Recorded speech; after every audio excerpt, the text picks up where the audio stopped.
successful martial arts master, city councilman, and Olympic gold medalist. He was also on the WMAC Masters television show back in the 90s. We got Master Herb Perez, and I hope I'm not killing his name. I think that's how you say it.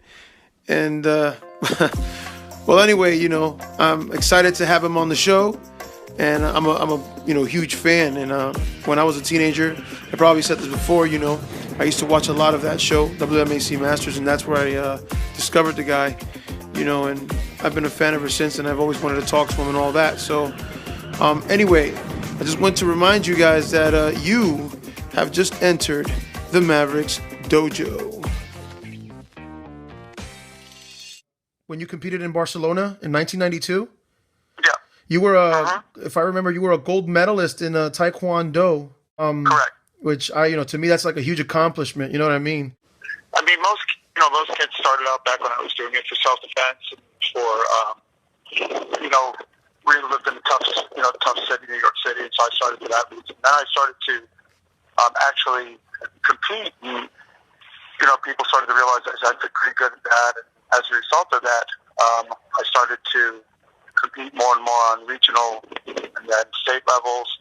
And then I tried my first national championship in 1981. And then each year I progressively made it higher till I won. I took first place at the national championships in 1986, and I became world champion in 87.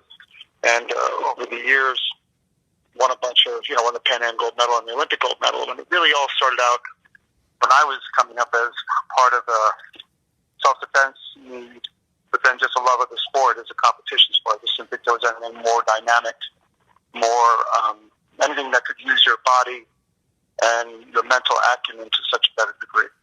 How did it feel when you got to the Olympics? That must have been big, man, for you. I mean, that's the culmination of a life career, right? So you do all this stuff hoping that might work out, and it doesn't always work out for everyone. And for me, it was, I was very fortunate that it worked out. And so I was, very proud to have had that opportunity, but more importantly, to be able to realize that dream and win for the country. I was the only American that won that year. So it does feel kind of different in comparison to your other Taekwondo championships, right? Yeah, and that's the interesting part. I didn't know that it would, because when I won everything else, you win it and nobody really, it's not the biggest thing or the worst thing in the world. But when you win that, it really is something special. When you win that, that's a whole different thing. That is, it's a feeling like you can't imagine.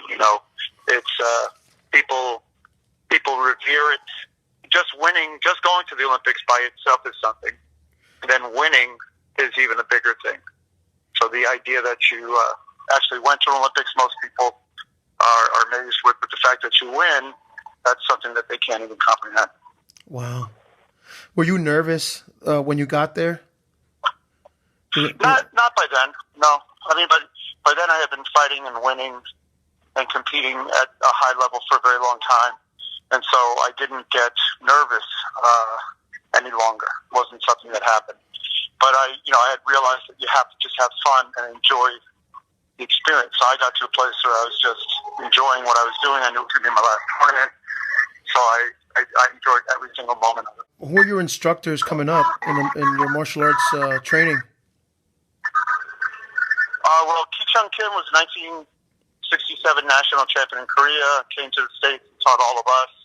One of my seniors was Mark Williams, one of the best ever point fighters, had won the All-American like 7 times.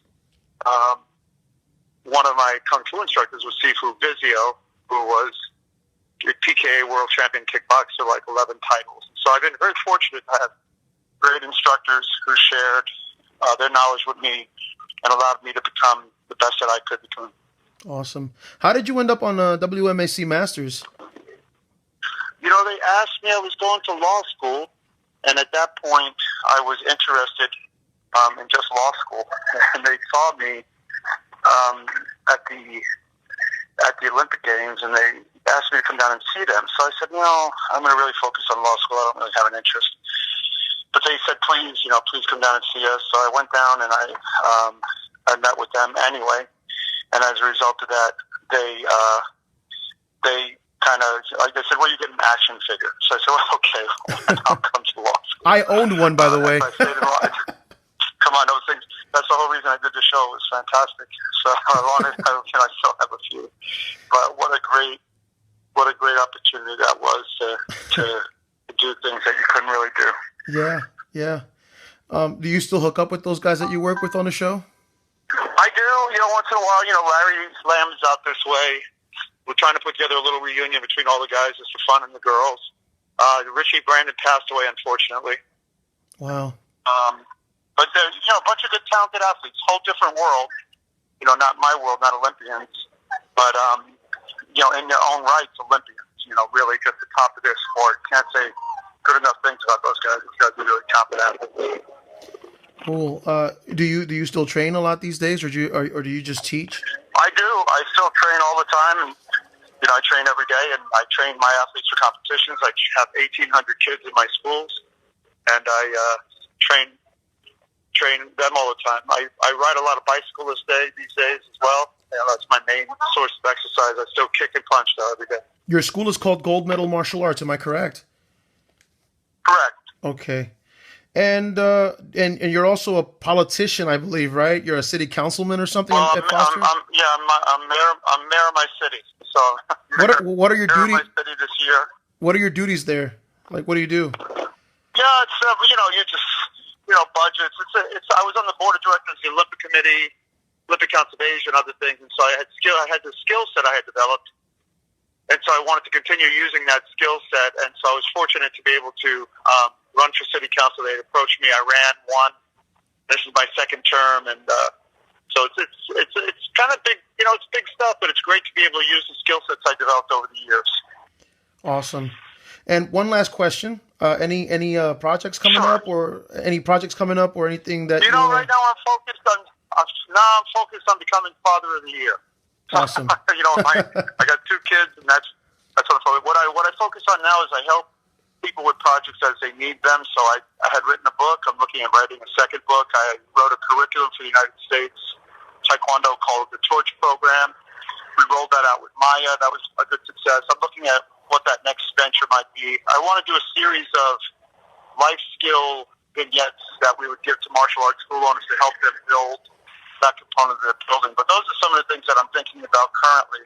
But this next next year I've got to focus on the city council stuff, and that's really the focus of my life at this point, along with my children and my wife. That's very good. Excellent.